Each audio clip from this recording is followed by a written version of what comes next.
Okay, so real quick here, I'm gonna show y'all how to install the windlace on these cars.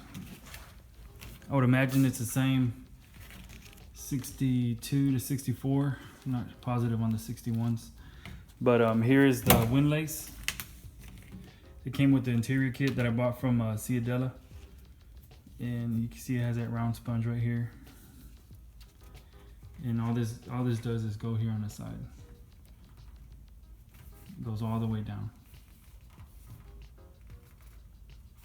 And the way you want to install this, right here on the inside, you have this little channel right there.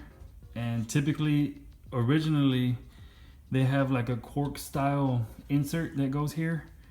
I obviously don't have mine. I want to say I removed it whenever I took the car apart. It was probably brittle. So what they sell in a replacement for that is this rubber here. It's solid rubber. They sell it by the foot. It's about $2 a foot, $2 or $2.50 I think.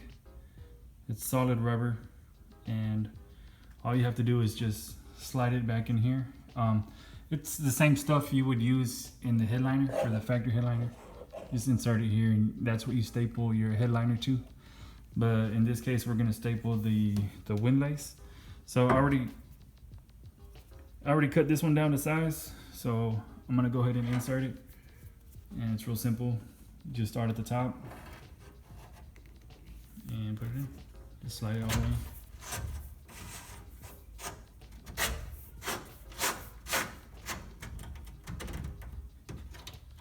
And again, I had already cut this one to the correct size. It's flush here on top.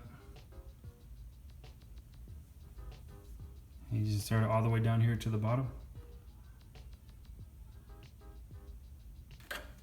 And you want to have at least an air gun for this, because this rubber here is pretty stout, and you need something with a little bit of power to make sure that staple goes in. And for the windlace, up on the top, you want to just follow it all the way up to the curve here, kind of flush with this here, and that's where you want to staple it. Because this the top panel that goes here on the inside, it curves around this little piece, so it covers it. It finishes it off, but you just gotta kind of staple it right there.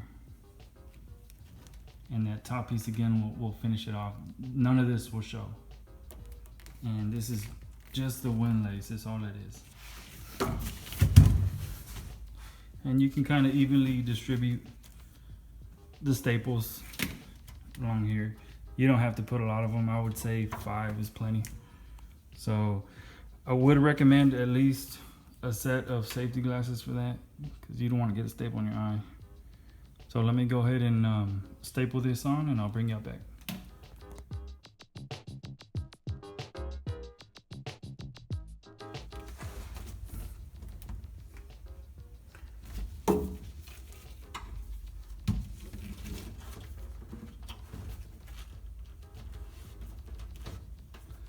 So for the staple, you can see this little extra vinyl piece.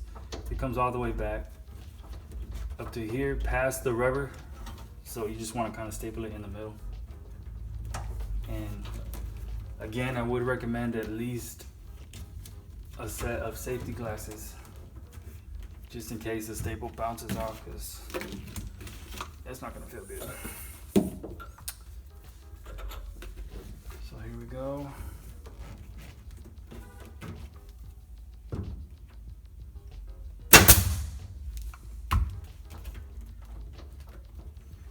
Pretty good right there. You can be kind of generous if you want with the staples. It's up to you. I would say at least 5, maybe even 6.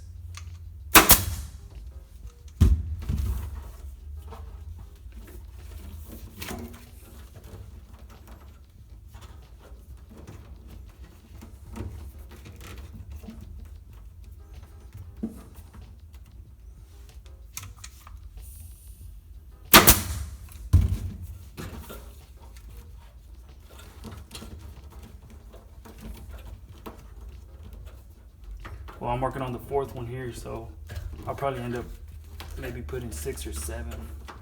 And you can just kind of evenly distribute the staples, and you know, just put them right in between these tabs here, and you'll be okay. That'll be plenty.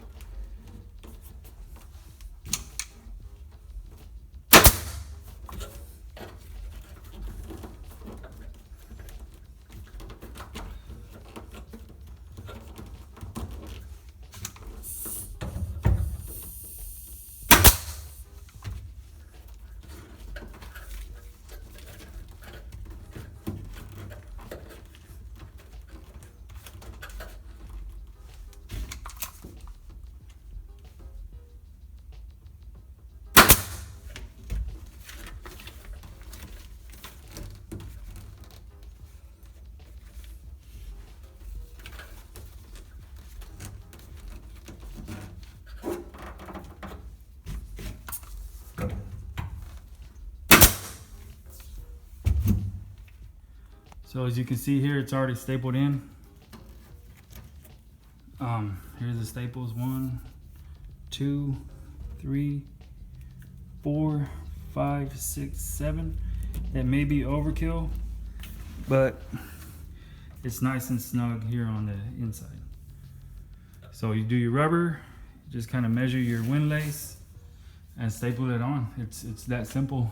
Make sure you bring it up all the way to the top right here, and like I said, the top panel will finish this off. You won't see none of this. The top panel cover about right here, and on the length here in the bottom, I'm gonna go ahead and wait till I put in my sill plate and my carpet before I trim this, because I don't want it to be too short. So whatever's hanging off, if you don't have your carpet yet, you don't have your sill plate, don't cut it. So once I get that in, I'll cut them and then make sure they're tucked in either on the sill plate or around the carpet. But that's it for the windlace. It's pretty simple. It's stapled in. So if you guys have any questions, let me know.